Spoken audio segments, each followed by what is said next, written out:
Parrots, Pugs, and Pixie Dust, a book about fashion designer Judith Leiber by Deborah Blumenthal, art by Masha Dayans.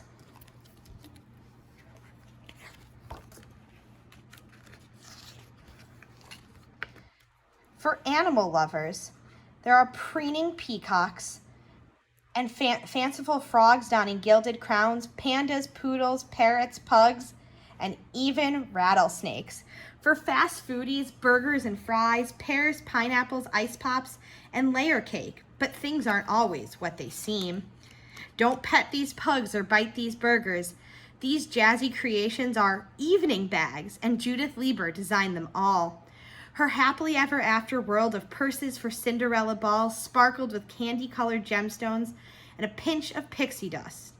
So they called her the Queen of Minaudières, a fancy French word for jewel like handbags. I just thought it was a good idea to make something strange that we'd never made before, Judith said.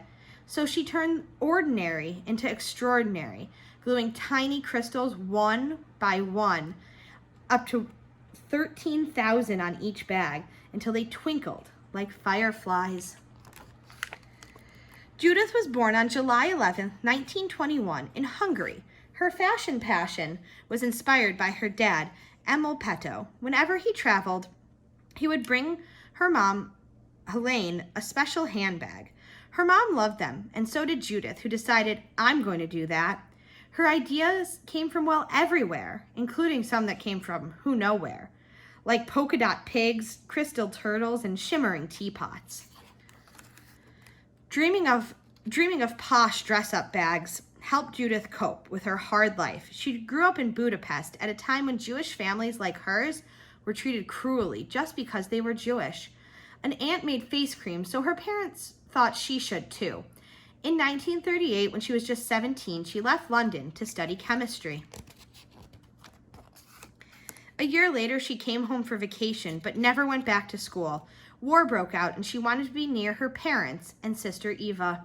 She found a trainee spot at a handbag house where she was the only girl. And through 1943, Judith learned the business from the bottom up, starting with sweeping floors. But by the time she was ready for a real job, Jewish people were being taken away. Judith's family was luckier than most. They were spared, but made to work sewing army uniforms. At night, she took comfort in making handbags with any scraps she could find. Life got harder as the war went on. Judith's family was crowded into a small apartment with other Jewish families.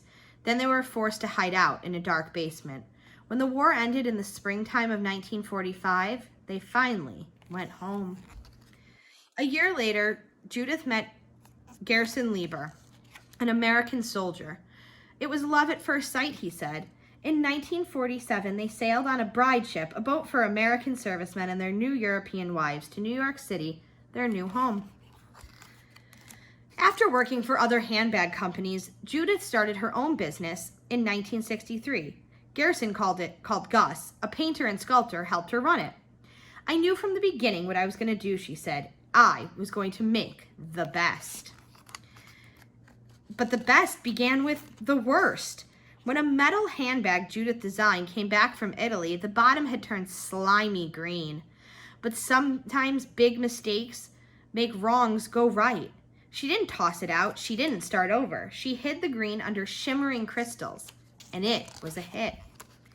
Dashing divas sought out Judith's bags, even the wives of presidents. When Dwight D. Eisenhower became president in 1953, First Lady Mamie's jewel in the hand for the inaugural ball was adorned with pearls and rhinestones. It matched her sherbet pink peau de soie gown. When Ronald Reagan became president in 1981, Lady Reagan's Leiber bag was white silk and silver crystal. Almost every First Lady since has carried one. Barbara Bush's resembled her Springer Spaniel Millie. Hillary Clinton's looked like Socks, the family cat. Perhaps the most memorable was a bag made not for a president's wife, though it should have been.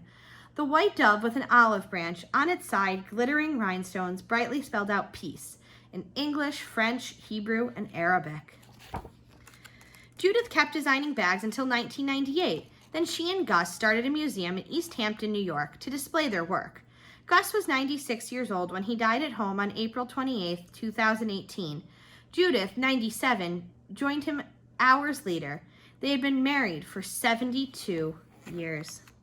Judith never forgot how lucky she was to have survived the war. She celebrated life with parrots, pugs, and pixie dust in all their gleaming glory, forever changing the world of dressing up, a world of magic in a handbag.